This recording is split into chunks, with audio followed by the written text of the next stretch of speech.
இன்று சட்டமன்றத்தில் அதிமுகவை சார்ந்த ஒரு சட்டமன்ற உறுப்பினர் உரையாற்றுகிற போது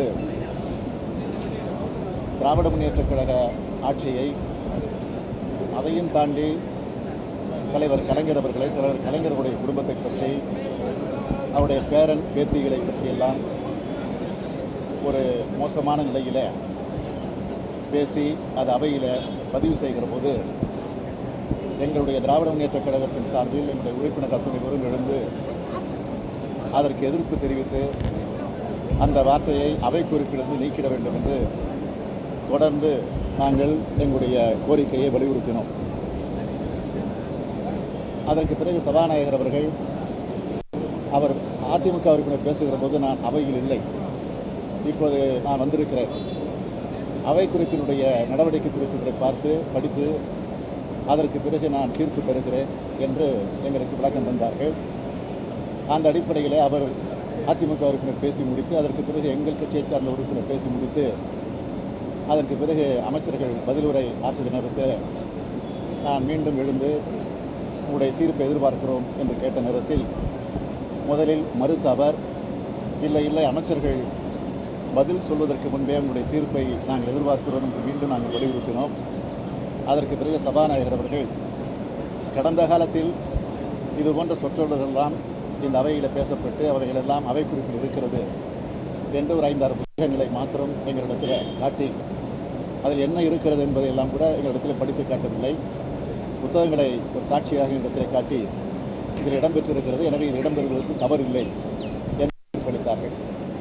எனவே அந்த தீர்ப்பை கண்டிக்கக்கூடிய வகையில், அதாவது திமுகவின் சார்பில் தனிப்பட்ட முறை ஏதாவது ஒரு வார்த்தையை சொன்னால் உடனடியாக சபாநாயகர் அதை நீக்குகிறார்.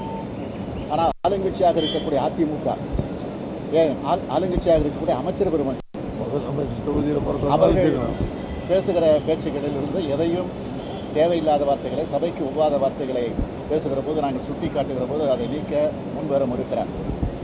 அது மட்டுமல்ல, கேள்வி நேரத்தில் கேள்விகளை மாத்திரம்தான் கேட்க வேண்டும், யாரையும் விமர்சிக்கக்கூடாது, யாரையும் தாக்கி பேசக்கூடாது, எந்த குற்றச்சாட்டையும் சொல்லக்கூடாது என்பது விதிமுறைகள் இருக்குது.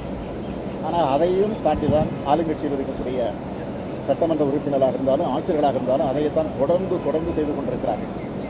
ஆனால் இவ்வளவும் செய்துவிட்டு அவனுடைய சபாநாயகர் அவையில் என்ன சொல்லுகிறார் என்று சொன்னால், வேண்டுமென்றே திட்டமிட்டு திமுக ஒரு கலவரத்தை ஏற்படுத்துகிற, சபாநாயகரை அவமதிக்கிற சூழ்நிலையிலே தான் இந்த சபையை நடத்த தொடர்ந்து ஈடுபட்டிருக்கிறார் என்று தேவையான இதெல்லாம் விட்டுவிட்டு இந்த கருத்தை தொடர்ந்து அவையில் பதிவு செய்து கொண்டிருக்கிறார். நான் கூட அவையில் குறிப்பிட்டு சொன்னேன், ஏற்கனவே சொல்லியிருக்கேன், அண்ணா மீது ஆணையிட்டு சொல்லுகிறேன், நாங்கள் இந்த அவையில் முழுமையாக பங்கேற்க வேண்டும். இதுவரையில் நடந்திருக்கக்கூடிய எல்லா மானிய கோரிக்கைகள், கவர்னர் உரை மீது நடைபெற்றிருக்கக்கூடிய விவாதங்கள் அனைத்திலும் திமுக பங்கேற்று எங்களுக்கு எத்தனை பேர் பேச வேண்டும் என்று நேரம் ஒதுக்கி தருகிறார்களோ அந்த நேரத்தை பயன்படுத்தி முழுமையாக நாங்கள் பேசியிருக்கிறோம்.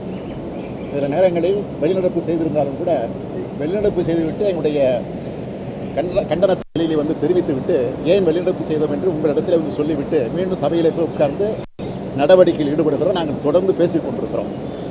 ஓரிரு நாட்களில் குறிப்பாக நம்முடைய நிதியமைச்சருடைய பதில் உரையை புறக்கணித்தோம். அதற்கு பிறகு இன்றைக்கு 2 துறையினுடைய அமைச்சருடைய பதில் உரையை புறக்கணித்து விட்டு வெளியில் வந்திருக்கிறோம். ஆக சபையில் எந்த நம்பிக்கையோடு தமிழ்நாட்டு மக்கள் எங்களுடைய திமுகவை சார்ந்த 89 வரை தேர்ந்தெடுத்து இந்த அவைக்கு வைத்திருக்கிறார்களோ அந்த நம்பிக்கைக்கு பாத்திரமாக இருந்து நாங்கள் தொடர்ந்து எங்கள் கடமையை, எவ்வளவுதான் அநியாயங்கள், எவ்வளவுதான் சர்வாதிகார மனப்பான்மையோடு சபாநாயகர் நடந்து கொண்டிருந்தாலும் நாங்களுடைய ஜனநாயக கடமையை நாங்கள் தொடர்ந்து ஆற்றிக்கொண்டிருப்போம் என்ற உறுதியை மீண்டும் ஒருமுறை நான் சொல்லிக்கொள்ள விரும்புகிறேன்.